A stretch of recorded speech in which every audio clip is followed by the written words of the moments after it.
Can you say HESI backwards? Say it with me. It's a great day to study the HESI. Welcome everybody, this is Organized Biology. This is part 4.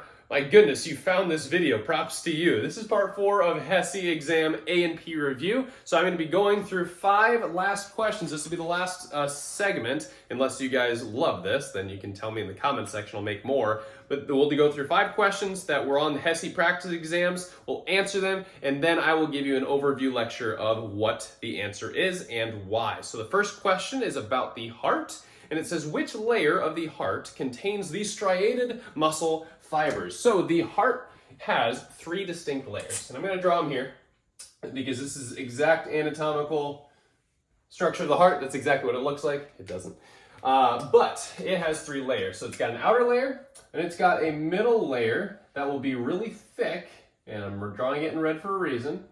Okay, and then there will also be a final layer on the inside that I will do as blue. Okay, and there's a reason I put them the way I did. So first off, the outermost layer of the heart is called one of 2 things. I usually call it the epicardium. Okay, so the epicardium literally means on the top of the heart, because cardio refers to heart, epi means on top of, okay? So this is going to contain serous membranes, okay?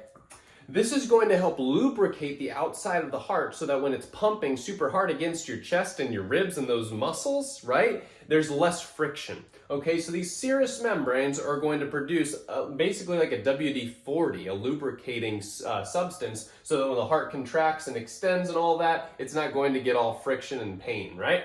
So, epicardium, I didn't mention anything about heart muscle tissue, right? So, nothing in the epicardium when it comes to muscles. Now, we get to the second layer. I drew it in red because this will be the myocardium. Myocardium. And all of you are jumping up and down saying, I know myo, right? Maybe. It means muscle. Okay, so this is the muscle layer of the heart, myocardium. Okay, so this is the answer. Myocardium contains the striated muscle fibers for the heart muscle to contract, okay? It's the thickest layer. It's the thickest layer because it's a lot of muscle tissue, and it's going to be bigger on the left side compared to the right side. So that left ventricle is going to be really thick because it pumps blood throughout the whole body, whereas the right side is just going to be a little thinner because it's pumping blood only to the lungs, which isn't very far away in reference to the heart. So that's your answer, but the last layer I will point out, it's inside the heart. This is the endocardium. First off, endo refers to inside, okay, so inside the heart. This is basically the lining of the chambers of the heart. And the reason I drew it in blue is because it's very smooth. So that blood, as it comes into the chambers and it gets pumped out by the muscle tissue, it's going to pump it out, it can move smoothly with this very smooth inner grooves of the endocardium. Awesome. So that was number 1, and this would be a part of the cardiovascular system. Let's get to question number 2. All right, question number 2, y'all. Which organ helps to regulate blood calcium levels? So I said in the previous video that blood calcium levels are incredibly important, and there's one primary organ that deals with it, and that's going to be the thyroid gland. So the thyroid gland is placed on your trachea, and it will be like a little butterfly wrapping around your trachea. So here's your trachea, basically otherwise known as your windpipe. It's going to go down to your lungs, and your thyroid kind of hugs it like this, okay? But on the thyroid, there are little glandular structures that are on the outside of the thyroid, or around it, meaning it's the parathyroid glands. So both of these are glands, and they're going to be specifically endocrine glands. That means they're going to be secreting hormones so that we can regulate blood calcium levels. So what will this do? Well, the thyroid specifically secretes a hormone called calcitonin. Oops, calcitonin. Okay, first off, this is a peptide hormone because it ends in IN, that means protein. So calcitonin, this is actually going to be released when blood calcium is too high. Okay? So it's just as bad to be too low as it is to be too high. So in this case, Say blood calcium raises too much, okay? Calcitonin will be released. What will happen then is calcitonin will help to store excess blood calcium, blood calcium. Where would we put it? Where do you think we're going to put some of this excess blood calcium? Maybe in the storehouses of calcium in your body? The bones? Absolutely. So this will store excess blood calcium in the bone tissue. Okay? It's actually going to stimulate osteoblast cells so they can start building the bones with the extra calcium that they've got. Okay? Whereas the parathyroid will actually do the opposite. Okay, so the parathyroid gland secretes what's called parathyroid hormone. That's a hard one to remember, isn't it, class? Parathyroid hormone. Okay, otherwise known as PTH. So let's contrast it. If calcitonin was released when blood calcium was too high, this one will be released when blood calcium is too low. So released with low blood calcium. Okay? Then, where do you think we're going to get this calcium to bump it back up to normal levels?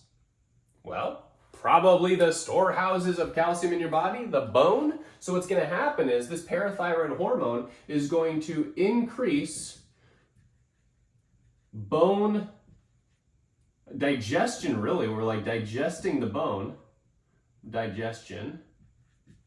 Increasing blood calcium levels back up. Okay, so parathyroid hormone will specifically go to cells called osteoclasts, which crack down the bone. And those osteoclasts will start mining the bone for extra calcium, release it into the bloodstream, bump up those blood calcium levels back up. So, what was the answer to your question, or this question that I presented? The thyroid and the parathyroid glands are the regulators of calcium homeostasis in the blood. So, that would be a score for which system that I have? The endocrine system, right? Because that deals with hormones. Awesome. Let's get to question numero tres. Quick fun fact, it only takes 0.0029 calories to move your cursor from here to the subscribe button and click it. You're welcome. All right, question number 3 is a quick one. The triceps reflex will do what? Okay, and there's 2 answers to this. So first off, you need to know where the triceps are, right? It's going to be in this region. Okay, so these are your triceps. The reason for it is it has 3 heads, so tricep, 3 head. Okay, and this, when you reflex, you are going to contract the muscle it's talking about. So if we're going to reflex the triceps, when you palpate it about right here, there's a reflex where the muscle will do this. Okay, and if you do that, if you extend your arm with me actually over your head, you'll feel that muscle contracting. So your triceps contract. What it actually does to your arm is it extends your arm. Well, what is extension? It's when you are moving the arm away from the midline of your body. So since I'm moving it away from my body, that's extension, but in the process, I am contracting the triceps. So what's the answer? The triceps reflex will contract the triceps, but extend the arm. Awesome. So that would be a score for the muscular system, since we're talking about muscles. Awesome. All right, we got a menstrual cycle question for number 4. During the luteal phase of the menstrual cycle, which hormone is dominating? That's a tough question. That is very, very specific. Okay, so this is at about day 14 through about 21 of the cycle for a normal 28-day cycle, and that will be the luteal phase. So the luteal phase occurs from days about 14 to 21 days, okay? Now, you can actually extend it into the end of the cycle, but at day 26 or 28, the luteum is actually going to degenerate. But anyway, what's happening here, this is a cross-section of the ovary, okay? And this is after the egg has actually been ovulated. So the egg is in here ready to get fertilized. And what's happening right now is we've got the uterus down here that needs to be prepared to get this sucker implanted if it were to be fertilized. So say a sperm fertilizes it, goes in, now we've got a zygote. Well, now we need to implant it into the uterine lining so that it can begin developing, right? The main hormone that does that, you need to know this, is progesterone. So what progesterone does is it goes to the uterine lining, the endometrium, and it beefs it up like crazy, okay? It'll actually draw a lot of blood vessels into it so that then it has availability of blood so that if the embryo attaches there, it can begin receiving a maternal mother blood supply, okay? So progesterone is the big player in this. Why is progesterone being secreted? Well, because in the ovary after ovulation, there will be a lot of follicle cells that just released this ovary, and they're going to actually stay intact, and they're going to be this big gaping hole, it looks like. Okay? This is called the corpus luteum. This is where we get the word luteal phase. The corpus luteum literally meaning yellow body, because this guy looks yellow. Okay? This is secreting a massive amount of progesterone. Okay? So why is it the luteal phase? Because the corpus luteum is massively intact. What is it secreting? It's secreting progesterone that goes and prepares the uterine lining for implantation of the fertilized zygote. So that was question number 4, all about the reproductive system. Let's get to the last question now. All right, y'all, last question. Oh, it's a skin question. Let's go. Okay. Why are burns classified in 1st, 2nd, and 3rd degrees? This is an awesome question. I bring this up a lot in my classes. So when we're talking about burns, we're talking about the skin primarily, right? So when we look at the skin, if I were to take a cross-section of the skin, you would actually see 3 distinct layers of the skin. You would see a relatively thin section up top, pretty thick section in the middle, and then a relatively thin kind of bubbly section on the bottom. Okay, this would probably be yellow in a textbook, but these are the 3 layers of skin called the epidermis, okay, which literally means on top of the dermis, which tells you the next layer already. This is the dermis, the dermal layer. Okay, this contains most of the stuff with the skin, so like your hair is going to be in here, your sweat glands, blood vessels, all sorts of things. The dermis is the major player of the skin. But then we also have the subcutaneous, otherwise known as the hypodermis. Okay, the subcutaneous layer, this primarily just contains fat tissue. Okay, and this makes you waterproof. It helps insulate your body. Okay, so here are your 3 layers. Now, think of the 3 burns. 1st, 2nd, 3rd degree. What does it mean? Well, a 1st degree burn burns through the epidermis. So this is a 1st degree burn. Okay?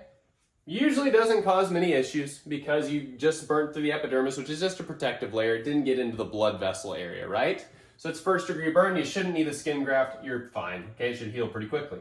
Now, if you burn through the dermis in any level, so whether it's there, whether it's here, whether it's all the way down here, these are all now 2nd degree burns. Okay, because it's burnt through the 2nd layer, and you will likely need a skin graft or something to cover it up, because now we get into those blood vessels. And guess what? If we have blood vessels down here, and we have bacteria out here that want to, kill you, they can get into your bloodstream and cause a mess of havoc. You can get sepsis, all this stuff. So that's pretty dangerous burn, 2nd degree. Finally, probably the worst, although there's a 4th degree that you could talk about, that's when it burns all the way through that subcutaneous layer. So that's going to be a 3rd degree burn. Very dangerous, definitely need a skin graft.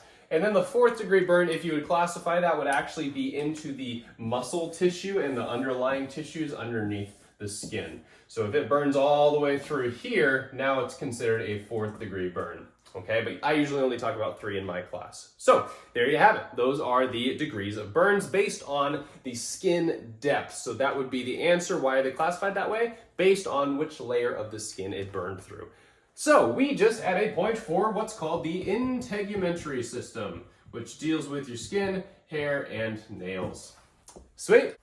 All right, y'all, thank you so much for watching this 4th part of the HESI exam review for anatomy and physiology. I hope it was helpful. This will be the last one in this sequence in this playlist. If you would like more, please email me at organizedbiology@gmail.com, or you can just comment on this video below if you'd like me to make more. I'd be happy to do it. I just want to make sure that you guys are benefiting from it. Remember to like and subscribe if this was helpful, and thank you again for watching.